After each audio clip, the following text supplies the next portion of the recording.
Olá, discípulos do Senhor e Salvador Jesus Cristo.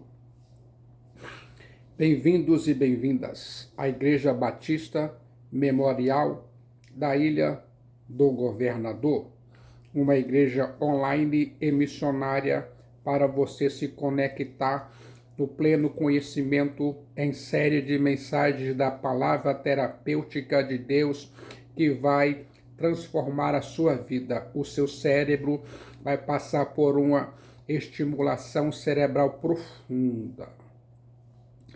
A palavra terapêutica de Deus vai dar uma lição ao seu cérebro de uma vez por todas. Chegou o momento. Vou aqui agora compartilhar para você que está conectado, mas o meu desejo é que você se sinta à vontade, pois o Espírito Santo vai ativar você. Ouça nesse momento parte 4 da carta que escreveu o apóstolo Paulo aos Romanos. Vou destacar 3 sentidos nesse momento. As marcas da igreja verdadeira, Romanos capítulo 1, versículos 6 a 8. As marcas do apóstolos verdadeiro, Romanos capítulo 1, versículos 9 a 3. E ainda mais, a singularidade do Evangelho de Cristo Jesus, Romanos capítulo 1, versículos 14 a 17. Se prepare, tendo apresentado os distintivos do Evangelium verdadeiro, o apóstolo Paulo passa a falar das marcas da igreja verdadeira. Eu vou compartilhar 5 significados teológicos aqui e agora. Em primeiro lugar, a igreja é o povo amado de Deus. Romanos capítulo 1, versículo 7. A todos os amados de Deus que estais em Roma. A igreja é um povo amado de Deus. Deus amou a igreja na eternidade e atraiu para si com cordas de amor. Jeremias 31, versículo 3. Não foi a igreja que escolheu a Deus, foi Deus quem a escolheu. Não foi a igreja que amou a Deus primeiro, foi Deus quem a amou e desde a eternidade. Deus colocou o seu coração na igreja antes mesmo de lançar os fundamentos da terra. Romanos 8, 30 a 39.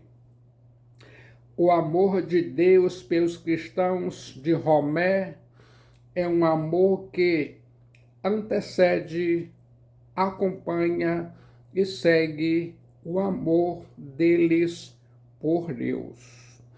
Em segundo lugar, a igreja é o povo chamado para ser propriedade exclusiva de Jesus Cristo. Romanos capítulo 1, versículo 6. De cujo número sois também vós chamados para serdes de Jesus Cristo. Os cristãos pertencem a Jesus Cristo, o Filho de Deus Salvador, por predestinação, redenção e chamamento. Sua salvação tem origem do chamamento eficaz e irresistível de Deus. A igreja é o presente de Deus Pai ao Deus Filho, Cristo. A igreja é o povo chamado para ser propriedade exclusiva de Jesus Cristo, o Filho de Deus Salvador. Terceiro lugar, A igreja é o povo chamado para ser santo. Romanos capítulo 1, versículo 7. Chamados para serdes santos, no grego agios, chamados kletos. A igreja é chamada do mundo para ser separada do mundo, mesmo estando no mundo, para viver exclusivamente para Deus no mundo, como sal e luz. O chamamento não é fruto da santidade. Ao contrário, a santidade é o fruto do chamamento. A santidade é tanto dádiva quanto uma exigência. A ideia básica da santificação é a separação. Os santos, os salvos, porém, não são apenas os separados, mas os purificados. Consegue entender essa verdade teológica? Em outras palavras, o povo de Deus, a igreja, é santo de forma posicional como processual. Todos os que creem em Jesus Cristo, o Filho de Deus Salvador, são separados para Deus, santificação posicional. Todos os santos, os salvos, devem santificar-se, santificação processual. Os santos, os salvos, precisam santificar-se. Ser santo não significa ser canonizado. Todos os que creem em Jesus Cristo, o Filho de Deus Salvador, os santos, os salvos e são chamados para se santificarem. Permita que esse processo terapêutico da palavra terapêutica de Deus habite ricamente e não pobremente em seu coração e em sua mente. Em quarto lugar, a igreja é o povo que recebe graça e paz. Romanos, capítulo 1, versículo 7. Graça a vós outros e paz da parte de Deus, nosso Pai, e do Kyrios Jesus Christos.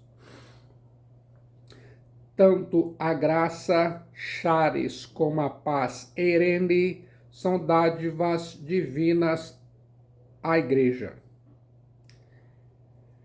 É impossível pertencer à igreja sem ter graça charis e a paz eirene.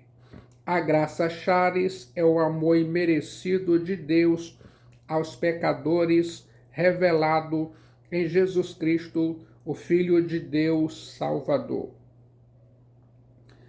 A paz eirene é o estado de reconciliação com Deus desse pecador salvo pela graça charis de Deus. A graça charis indica sempre algum dom absolutamente gratuito e totalmente imerecido, enquanto a paz eirene é o bem-estar que os homens desfrutam mediante a graça. Você sabia? A graça charis é a raiz, a paz eirene é o fruto. A graça charis é a causa da salvação, a paz eirene seu resultado.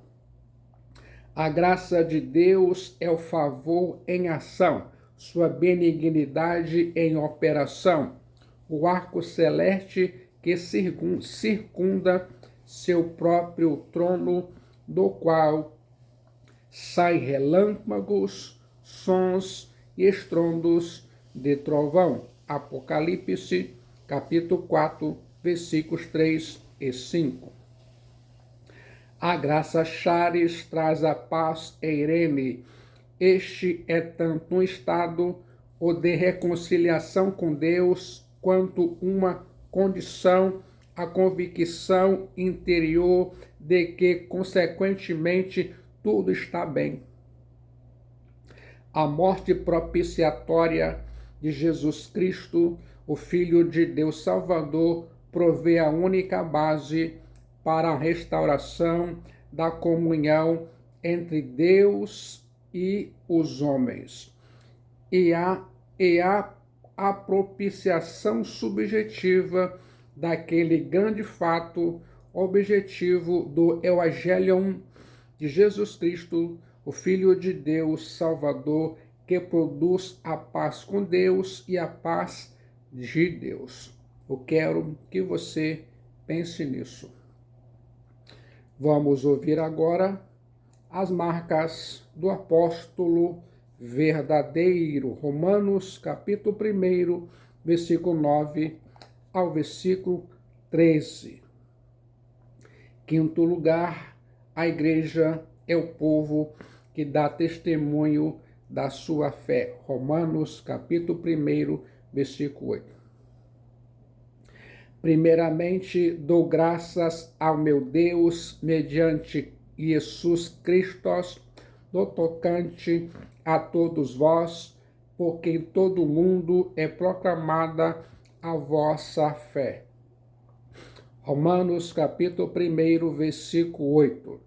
A igreja não é apenas chamada do mundo para ser propriedade de Jesus Cristo, o Filho de Deus Salvador, mas é enviada de volta ao mundo para ser embaixadora de Jesus Cristo, o Filho de Deus Salvador, e ainda mais dá testemunho da sua fé.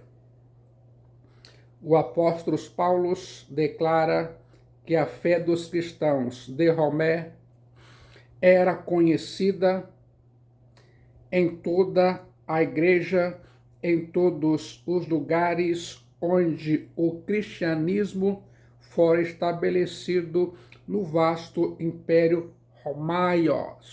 romano. Você sabia? Depois de falar sobre o Evangelho e a igreja, o apóstolo Paulo conclui sua introdução falando sobre si mesmo. Embora não fosse o fundador da igreja de Romé, o apóstolo Paulo se sentia responsável por ela, uma vez que era o apóstolo destinado aos gentios. Romé, a capital do Império Romaios, estava dentro da sua jurisdição. Vou compartilhar aqui agora 4 verdades teológicas importantes. Em primeiro lugar, o apóstolo Paulo dá graças pela igreja. Romanos, capítulo 1, versículo 8. A única igreja pela qual o apóstolo Paulo não dá graça é pela igreja da Galácia. A igreja da Galácia estava sendo seduzida por falsos mestres judaizantes a abandonar o Evangelho de Jesus Cristo, o Filho de Deus Salvador, e abraçar outro Evangelho. Você sabia? Quanto à igreja de Romé, o apóstolo Paulo, dá graças a Deus. A igreja de Romé tinha sido estabelecida por cristãos desconhecidos, sua fé era conhecida no mundo inteiro. O apóstolo Paulo dá graças a Deus pela igreja de Romé por meio de Jesus Cristo, o Filho de Deus Salvador. A ação de graças ascende a Deus por Jesus Cristo, pois que é por ele que a graça desceu aos homens. antropos. Esse círculo nunca deve ser quebrado. As bênçãos divinas descendo dos céus, da cidade do Deus vivo, a Jerusalém celestial, retorna aos céus na forma de grato reconhecimento. Já parou para pensar nisso? Ouça as marcas do apóstolos verdadeiro. Romanos, capítulo 1, versículos 9 a 13. Em segundo lugar, o apóstolo Paulo ora pela igreja. Romanos, capítulo 1, versículos 9 e 10. Porque Deus, a quem sirvo em meu espírito no Evangelho de seu Filho, é minha testemunha mártires de como incessantemente faço menção de vós em todas as minhas orações, suplicando que, em algum tempo, pela vontade de Deus, se me ofereça boa ocasião de visitar-vos. Romanos, capítulo 1, versículos 9 e versículo 10. Mesmo não conhecendo pessoalmente a igreja de Romé, o apóstolo Paulo ora pelos cristãos sem cessar, chamando o próprio Deus por testemunha. Em todas as orações do apóstolo Paulo havia sempre um propósito firme e incansável de rogar a Deus uma oportunidade para visitar a igreja de Romé. O apóstolo Paulo acredita na eficácia da oração. Ele, o apóstolo Paulo, não apenas ensina sobre a importância da oração, mas ora, fica conectado em oração. A teologia da oração e a prática da oração andam de mãos dadas na vida do apóstolo Paulo. A oração é o meio ordenado por Deus para conceder bênçãos ao seu povo, à sua igreja. Orar sem trabalhar é zombar de Deus. Trabalhar sem orar é roubar de Deus sua glória. Já parou para pensar nisso? Em terceiro lugar, o apóstolo Paulo anseia ver a igreja. Romanos, capítulo 1, versículo 11. Porque muito desejo ver-vos, a fim de repartir convosco algum dom charisma espiritual, pneumáticos, para que sejam confirmados. Romanos, capítulo 1, versículo 11. Agora, Romanos, capítulo 1, versículo 13. Porque não quero, irmãos, adelfos, que ignoreis que muitas vezes me propus ir ter convosco, do que tenho sido até agora impedido, para conseguir igualmente entre vós algum fruto, como também entre os outros gentios. Você sabia? O apóstolo Paulo informa a seus leitores de Romé que não se tratava apenas de desejo e oração, mas ele tinha o propósito constante de visitá-los. Tanto a mente quanto o coração do apóstolo Paulo estavam voltados para esse ardente anseio de visitar a igreja de Romé. Ele, o apóstolo Paulo, faz questão de informar aos cristãos de Romé que muitas vezes se propôs a ir mas a sábia providência divina não o permitiu. Possivelmente, os empreendimentos não terminados o haviam retido até aquele momento no Oriente. Romanos capítulo 15, versículo 22 e 23. Mas aquilo que parecia um problema tornou-se grande bênção. Como o apóstolo Paulo não pôde visitar a igreja de Romé, escreveu-lhe. Por isso temos essa carta do apóstolo Paulo aos Romanos. No momento que o seu desejo não é realizado, é um propósito maior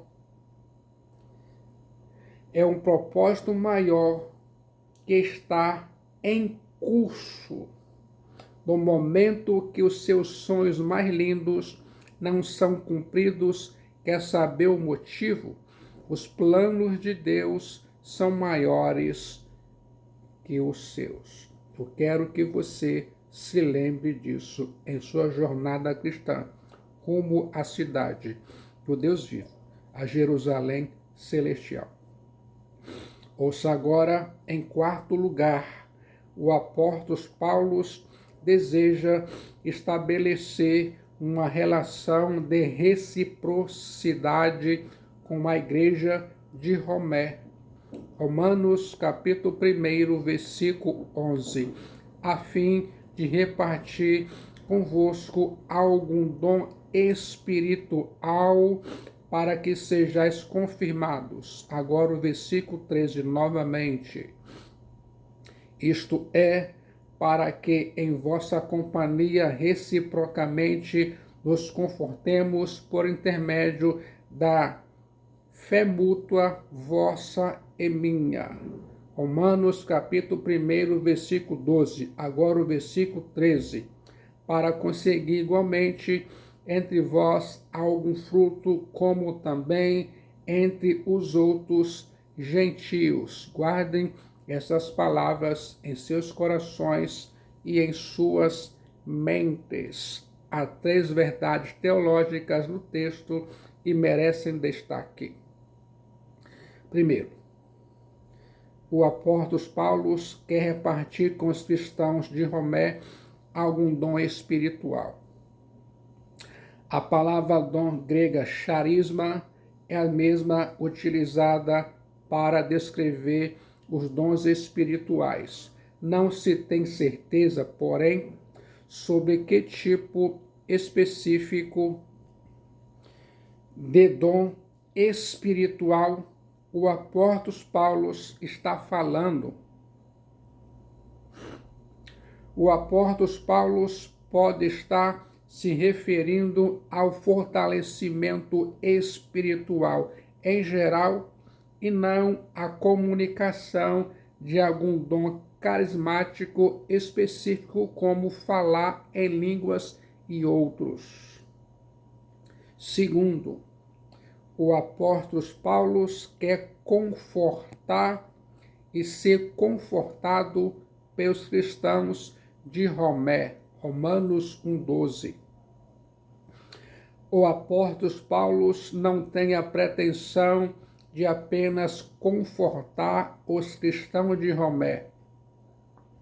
Ele deseja ser confortado por eles. O apóstolo Paulo não quer apenas dar, ele deseja receber. Cada um dá o que tem e recebe o que lhe falta. No âmbito do corpo de Cristo Jesus, ninguém dá sem receber em troca. Não há ninguém tão desprovido de dons na igreja que não possa, de alguma forma, contribuir para o progresso espiritual. São a má vontade e o orgulho que te impede.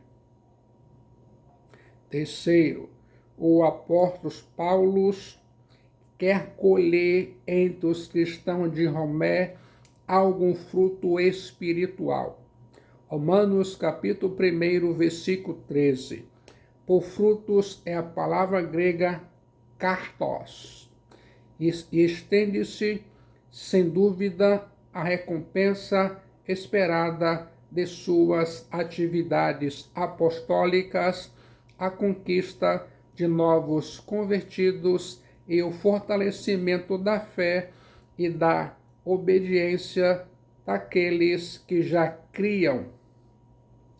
O apóstolo Paulo não quer apenas semear, mas colher.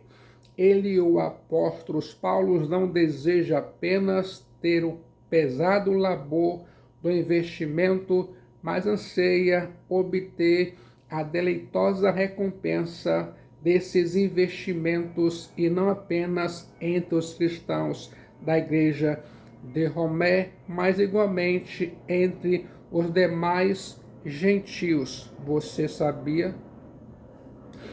Você vai ouvir agora a singularidade do Evangelho de Cristo Jesus. Em Romanos, capítulo 1, versículos 15 ao versículo 17. Pois sou devedor tanto a gregos como a bárbaros, tanto a sábios como a ignorantes. Romanos 1,14. Por isso, quanto está em mim, estou pronto a anunciar o Evangelho também a vós outros em Romé. Romanos 1,15. Pois não me envergonho do Evangelho, porque é o poder dinamis de Deus para a salvação de todo aquele que crê, primeiro do judeu e também do grego. Romanos capítulo 1, versículo 16. Visto que a justiça de Deus se revela no Evangelho de fé em fé, como está escrito, o justo viverá por fé. Romanos capítulo 1, versículo 17. Os estudiosos afirmam que a carta do apóstolo Paulo aos Romanos é a cordilheira do Himalaia de toda a revelação bíblica. Nesse caso, Romanos capítulo 1, versículo 16 e 17, é o Monte Everest, seu ponto culminante. Esses dois versículos formam a transição da introdução para o tema da epístola. São o tema central da carta de Paulo aos Romanos, e todo o restante da epístola é apenas um comentário em torno deles. O texto em tela traz a gloriosa doutrina da justificação pela fé. Esta doutrina é a essência do Evangelho. Com ela, a Igreja de Cristo mantém-se em pé ou cai. O apóstolo Paulo trata aqui do Evangelho. Vou compartilhar 3 pontos teológicos. Primeiro, a necessidade de pregar o Evangelho. Segundo, o poder do Evangelho. E terceiro, a eficácia do Evangelho de Jesus Cristo, o Filho de Deus Salvador. Ouça nesse momento a necessidade de pregar o Evangelho. Romanos capítulo 1, versículos 14 a 16. O apóstolo Paulo menciona 3 disposições inabaláveis de seu coração em relação a Evangelho. Eu sou devedor. Romanos capítulo 1, versículo 14. Estou pronto. Romanos capítulo 1, versículo 15. E eu não me envergonho. Romanos capítulo 1, versículo 16. Temos aqui 3 verdades teológicas. A obrigação do Evangelho. Sou devedor. A dedicação ao Evangelho, estou pronto, e a inspiração do Evangelho, não me envergonho. O apóstolo Paulo é devedor como servo, está pronto como apóstolo e não se envergonha como alguém que foi separado para o evangelho de Deus. Vou compartilhar esses pontos teológicos com mais vagar. Em primeiro lugar, estou pronto a pregar o evangelho. Romanos capítulo 1, versículo 15. O apóstolo Paulo está pronto para pregar o evangelho em Romé, a capital do Império Romaios. A demora em ir a Romé não decorria de falta do desejo do apóstolo, mas impedimentos circunstanciais. Não se tratava de oposição espiritual, mas de aproveitamento de portas abertas para o evangelho. Tal atraso, porém, enquadra-se no sábio arbítrio de Deus, pois resultou na escrita desta epístola, que tem merecido o encômio de ser o principal livro do Novo Testamento e o evangelho perfeito. O apóstolo Paulo sempre esteve pronto a pregar o evangelho. Pregava em prisão e em liberdade, nas sinagogas e nas cortes, nos lares e nas praças. O apóstolo Paulo sempre esteve pronto a pregar o evangelho de Cristo Jesus. Pregava em pobreza ou com fartura. Chegou a dizer: ai de mim, se não pregar o evangelho. 1 Coríntios 9,16. Pregar o evangelho de Cristo Jesus era a paixão e a razão da vida do apóstolo Paulo, e ele sempre esteve pronto a pregar.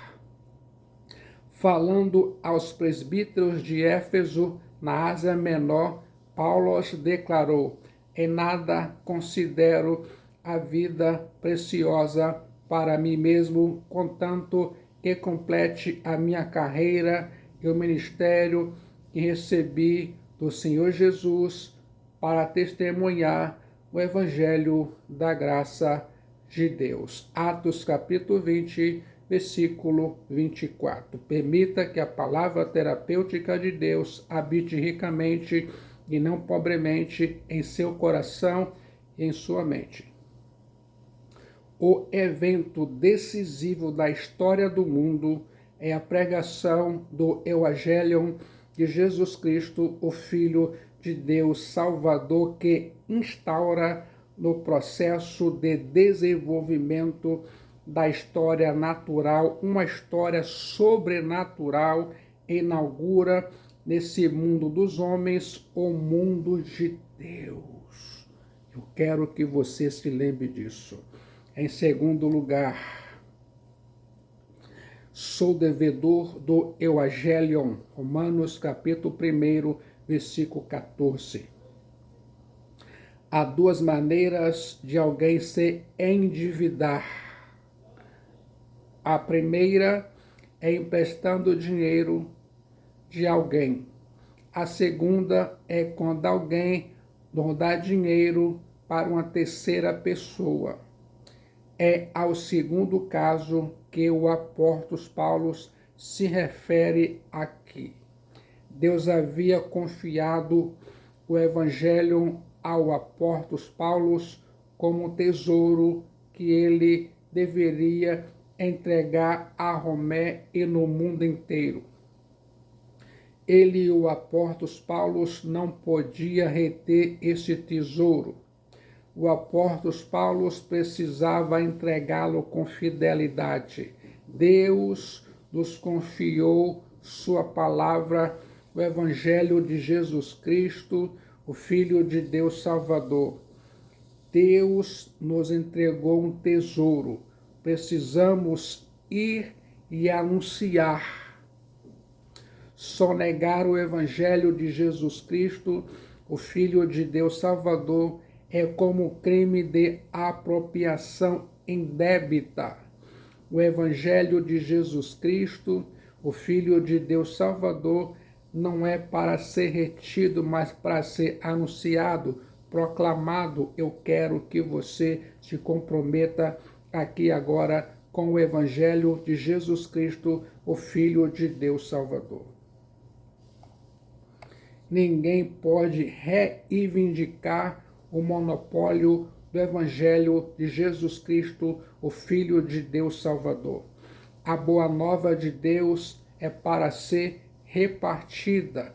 É nossa obrigação fazê-la conhecida de outros. Em qualquer lugar do mundo, deixar de pagar uma dívida é considerado algo vergonhoso. Proclamar este Evangelho de Jesus Cristo, o Filho de Deus Salvador, em todo o mundo e a toda criatura, não é questão de sentimento ou preferências, é obrigação moral, é dever sagrado.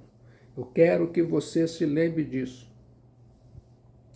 Em terceiro lugar, não me envergonho do Evangelho, diz o apóstolo Paulo em Romanos, capítulo 1, versículo 16.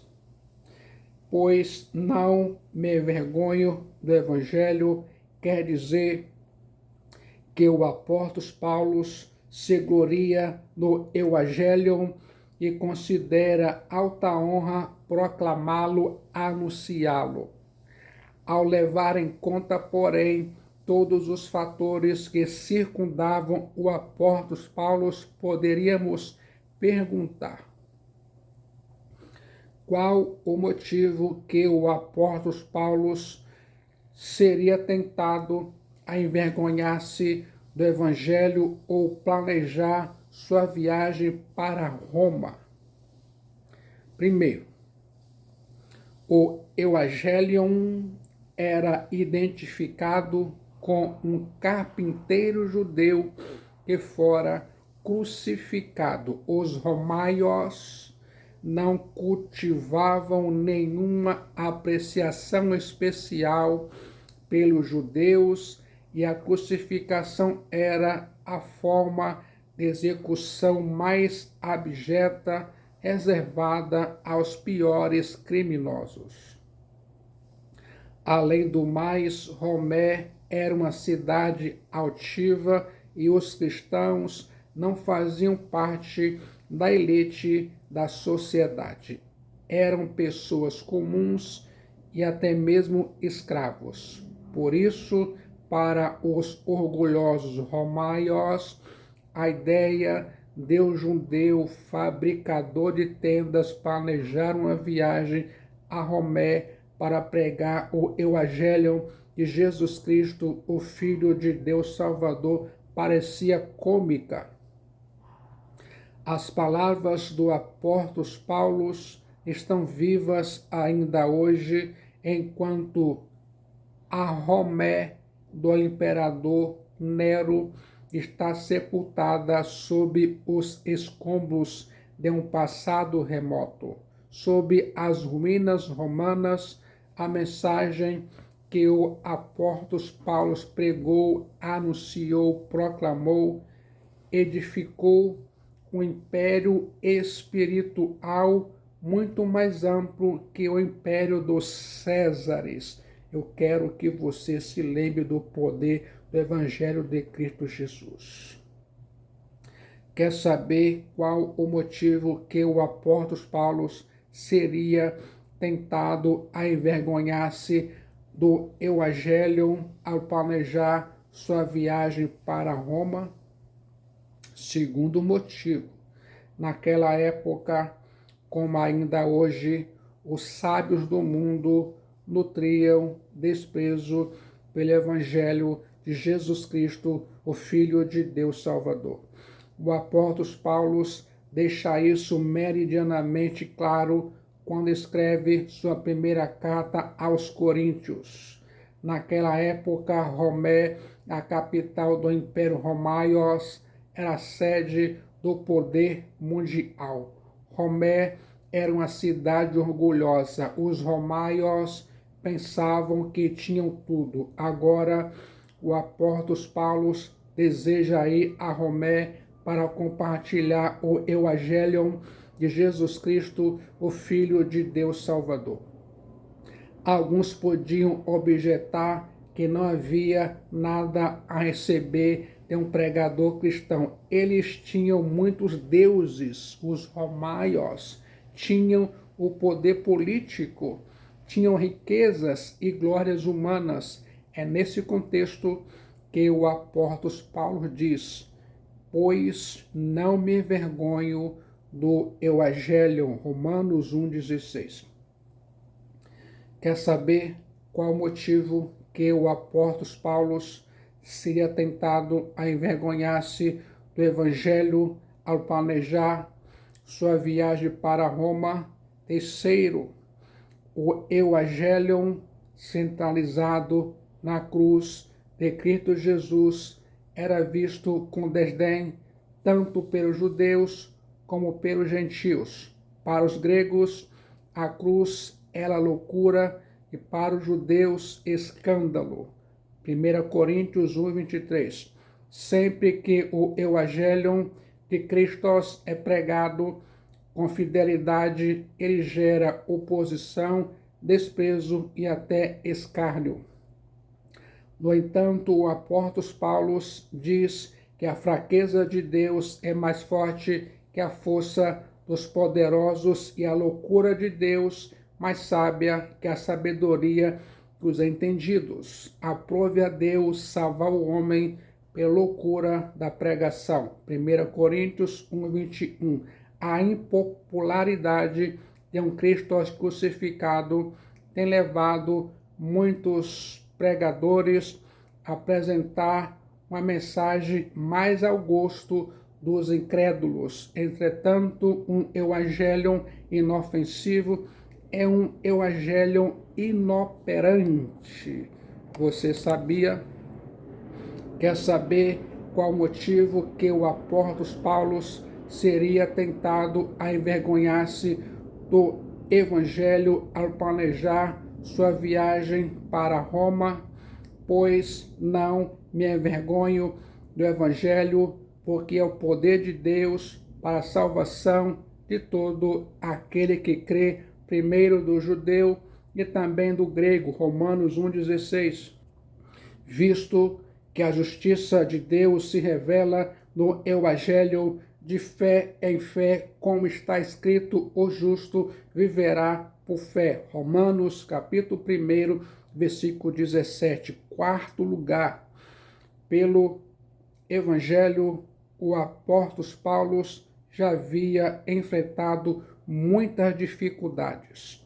Por causa do evangelho, o apóstolo Paulo já havia sido perseguido em Damasco, rejeitado em Jerusalém, apedrejado em Listra, açoitado em Filipos, enxortado de Tessalônica e Bereia, chamado de tagarela em Atenas e taxado de impostor em Corinto.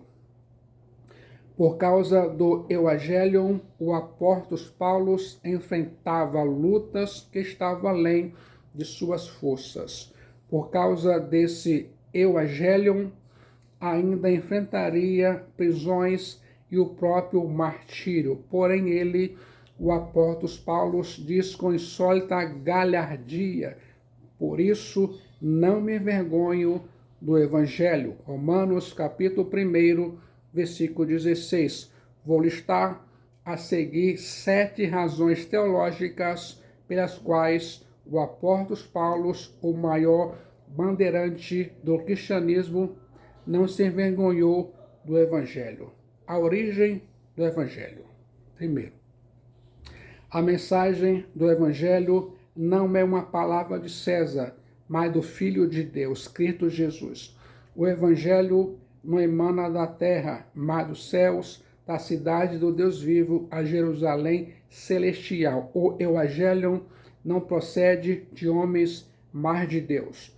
O Evangelho não é fruto da lucubração humana, mas da revelação divina, segundo a natureza do Evangelho. Romanos 1, 16, 17.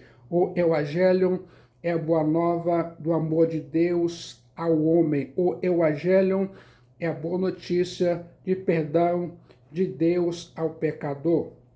No Evangelho resplandecem tanto o amor quanto a justiça de Deus. Deus não quer nos salvar pela nossa justiça, mas por uma justiça eterna que não se origina em nós, mas que nos vem de fora de nós, que não surge em nosso planeta Terra, mas vem dos céus, da cidade do Deus vivo, a Jerusalém celestial. Terceiro, o poder do Evangelho de Cristo Jesus, Romanos 1,16. O Evangelho é o poder dinamis de Deus. O Evangelho é onipotente. Como Deus é onipotente, não há coração tão duro que ele, o Evangelho de Cristo, não possa alcançar. Vamos prosseguir. O propósito do Evangelho. O Evangelho é o poder de Deus para a salvação. O Evangelho não é um poder destruidor, mas salvador. Nenhum poder na terra pode salvar o homem, exceto o Evangelho de Jesus Cristo, o Filho de Deus Salvador. Ouça agora o alcance do Evangelho. O Evangelho é para o judeu e para o grego.